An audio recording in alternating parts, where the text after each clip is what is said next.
People around the world aren't so different as you think they might be.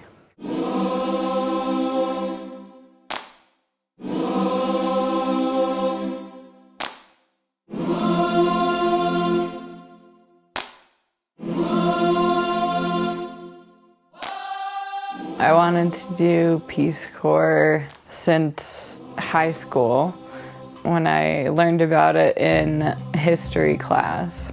There was a short section in the history book about it, and I thought it sounded really interesting, and then my teacher said Peace Corps is still happening today. So that sounded like a really cool program. And I was just interested in getting the chance to travel and learn about a different place, like very hands-on and for a long-ish period of time. So throughout college, I continued to be interested. And then I studied abroad in South Africa, and I thought, yeah, this was really fun and really interesting to live somewhere else. So I applied my senior year of college and got into Peace Corps Rwanda.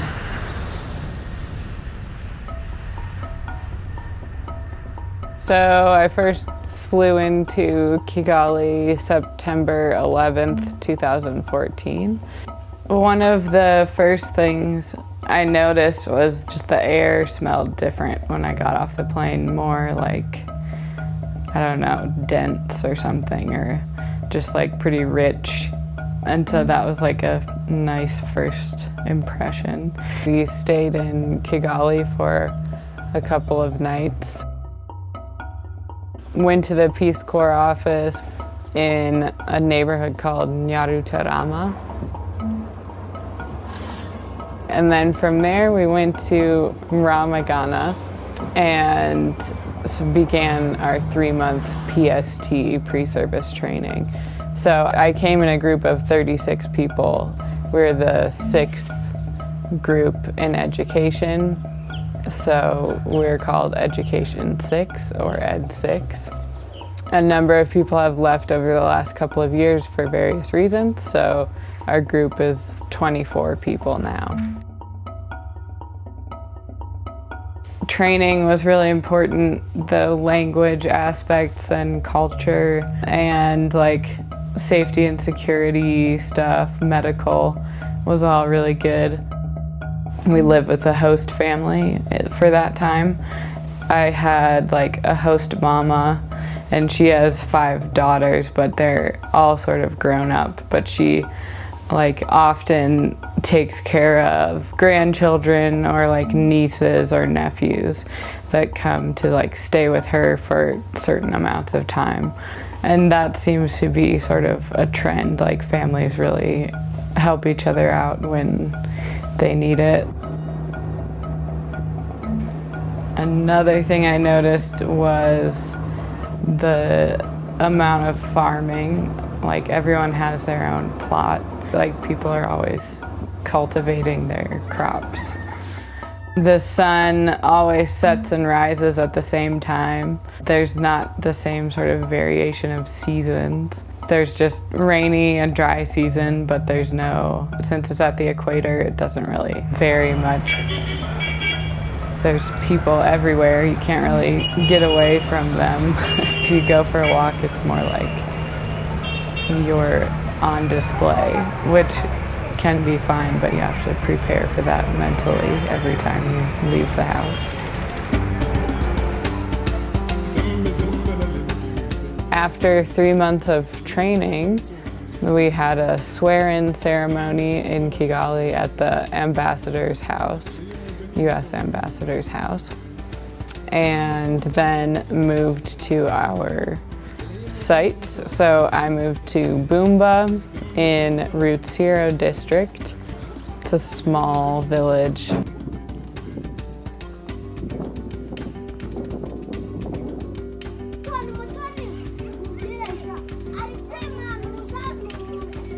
It's overlooking Lake Kivu, but still a bit of a hike to get down to the lake.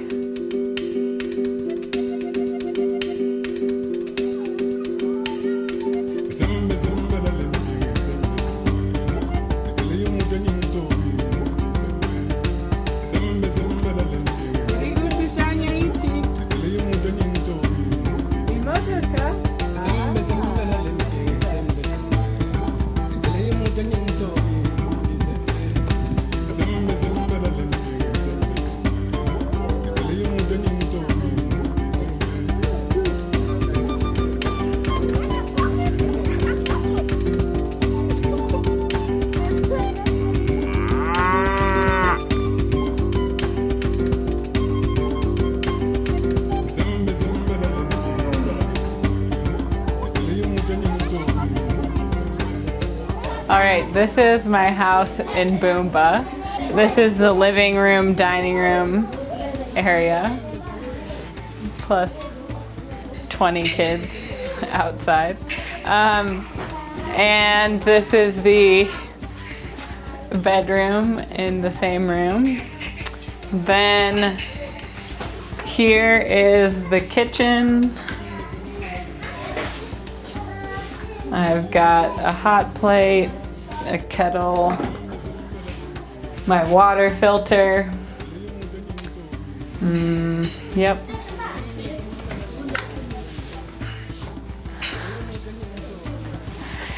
Okay, then I have out here is a shower room where I take my bucket baths. There's a drain. We've got a storage room and a couple other bedrooms. So outside there's the clotheslines here where I hang my clothes. This is a charcoal stove, which is what most people cook on, or similar to what most people cook on here. But I do baking with it mostly. And then spigot, where I get water.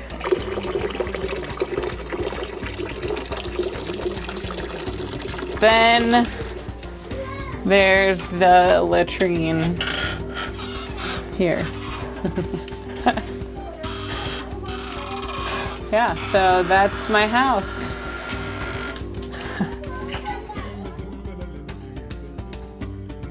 I work at GS Boomba, which is a secondary school that has A level only, advanced level, which just means grades 10, 11, and 12.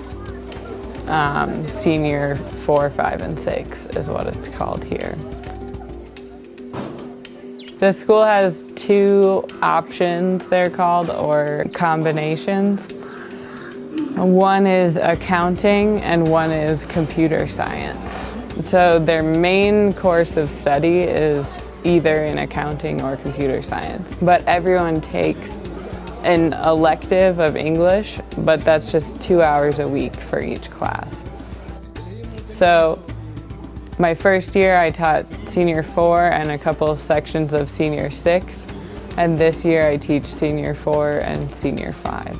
So first, you say your name and you do an action. Okay, so I will say, my name is Sophie.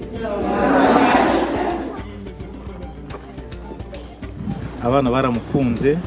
The children like or love me. Abarimu bose baramukunze bakoranye neza. All the teachers like me as well.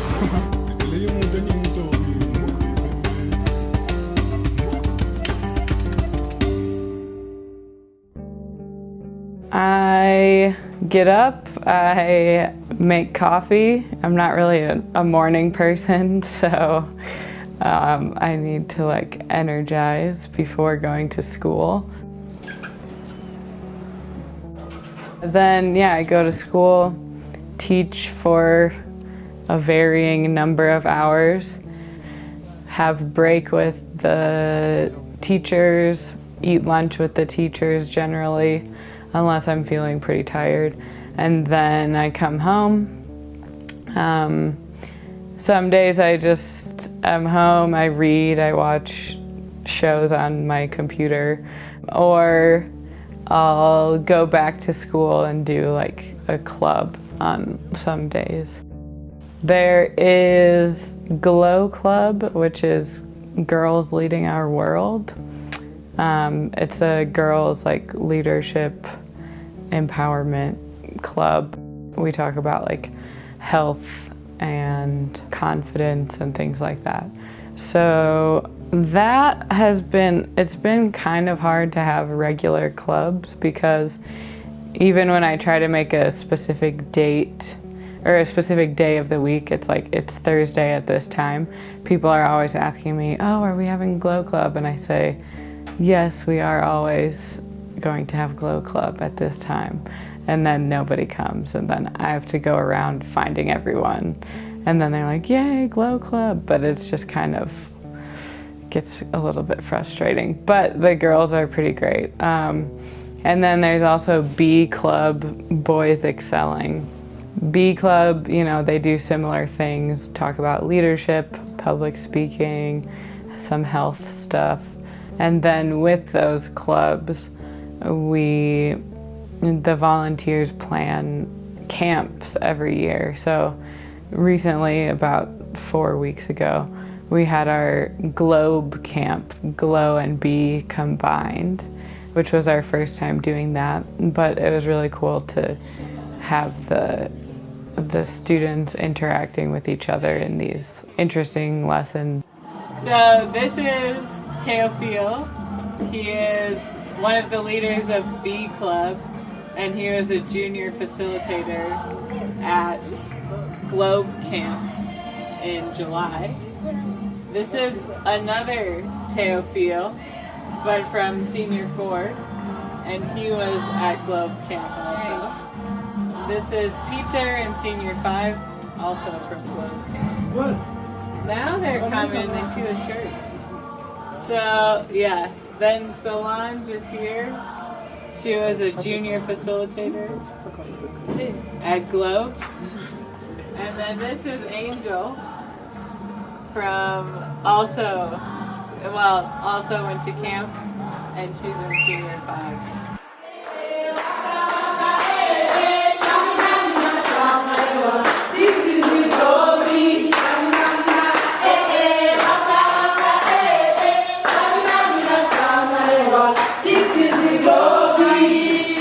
The volunteers teach us how a girl can make her decision, her own decision. Grow Camp is good for us as a student because it prepares us to be the future leaders of our country. From Grow B Camp, we studied different things such as malaria, about HIV and AIDS, about public speaking, and so many things that will help us to prepare our bright future.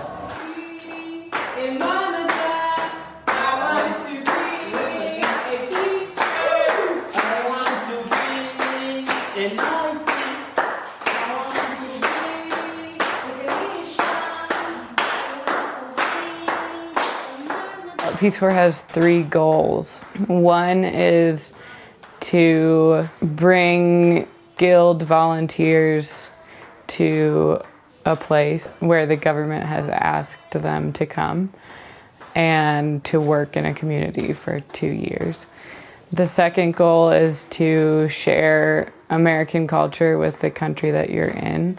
And then the third goal is to share your country's culture with Americans.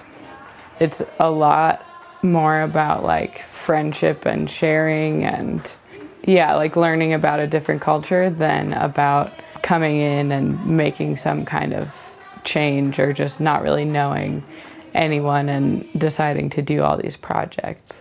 So Peace Corps' model of development, I think, is very grassroots. So you're living in the village with people, talking to people, seeing what sort of things that they want and want to be involved in. And then from there, you can do different projects, either with small grants or just with local resources. I had been talking with some neighbors about doing a bakery grant because they're working with this women's co-op and they wanted to start a bakery with them. So it's an income generating source. If you're making like nutritious breads, it's a good thing for kids and for families to be able to purchase that.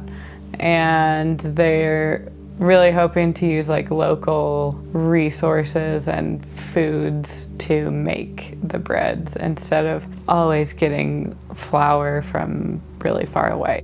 So I knew that there was this organization called the Women's Bakery that was started by some RPCVs, returned Peace Corps volunteers, who had been in Rwanda, a few groups before me, and they started this organization starting up women's bakeries pretty straightforward with their name, the Women's Bakery, in Tanzania, and then they've just come into Rwanda. So they've done a few in Kigali with women's groups. So I contacted them and they came out to visit, really excited about the project. So we wrote a grant. I talked to Peace Corps and we got funding from different places, and it's going to work out.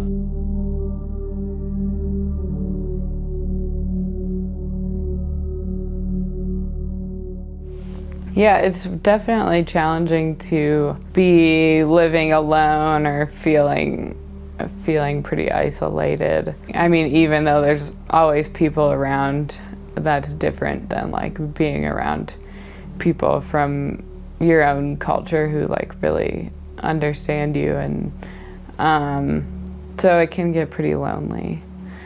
But you know, now I'm pretty used to everything, and so it's gotten a lot easier. Other times when things were emotionally difficult, I think I would do like journaling or get into painting and I don't know, just find ways to like relax and do something creative or do something with my hands. Not having schedules for things sometimes, and yeah, not having many resources to work with in the classroom can be hard. It's hard teaching English as a foreign language because it's hard to communicate with the students and to know if they're really understanding things that I'm saying, or to know if I'm making any progress with them. Yes, I have been inspired by Rwandans many times, especially just the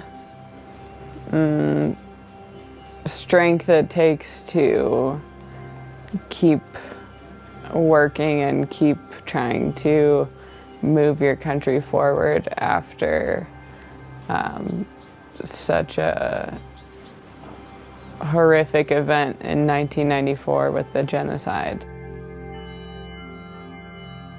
Just the amazing ability to try to reconcile and keep moving forward, look towards better education and improving the lives of the people here. So everyone is trying to work together to do that, and that's pretty inspiring.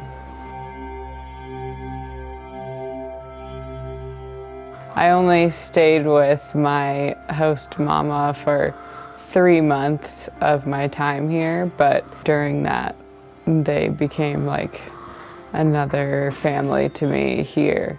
And I've got, you know, sort of family in Boomba as well, but Ramagana has another piece of my heart.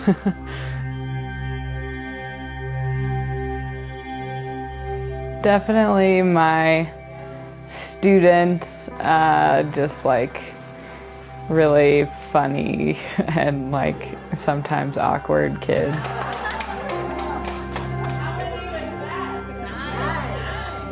Think of English words that relate to Rwanda.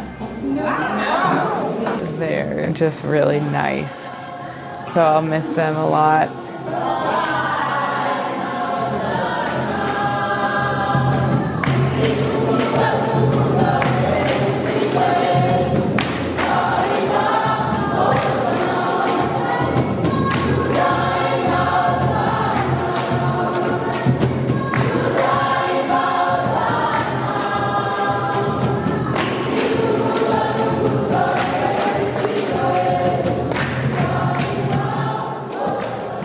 the neighborhood kids who come to my porch and like want to draw with chalk, or like I have bubbles and they love the bubbles. They would come in and like watch movies with me, or like color and stuff like that. So I'll miss that.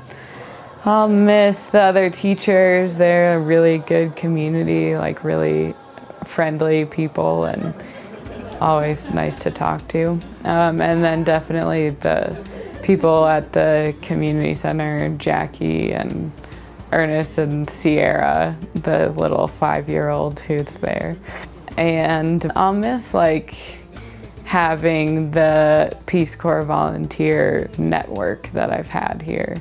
Or I'll miss being able to come together with my whole training class for different trainings and things, because they're like really important. I think the metric for describing success in my Peace Corps service is more just, did I get to know people? Did I really live in my community? And did I become friends with 1 or 2 people? And I think that I have. So it's more kind of like living here, staying through, finishing the 2 years and being happy with the experience. I would definitely recommend Peace Corps to anyone. Well, not anyone, but to most people. Just keep putting yourself into tough situations, because those are the situations that you grow from the most. And I hope that I will be involved and vested in something to make the U.S. a better place.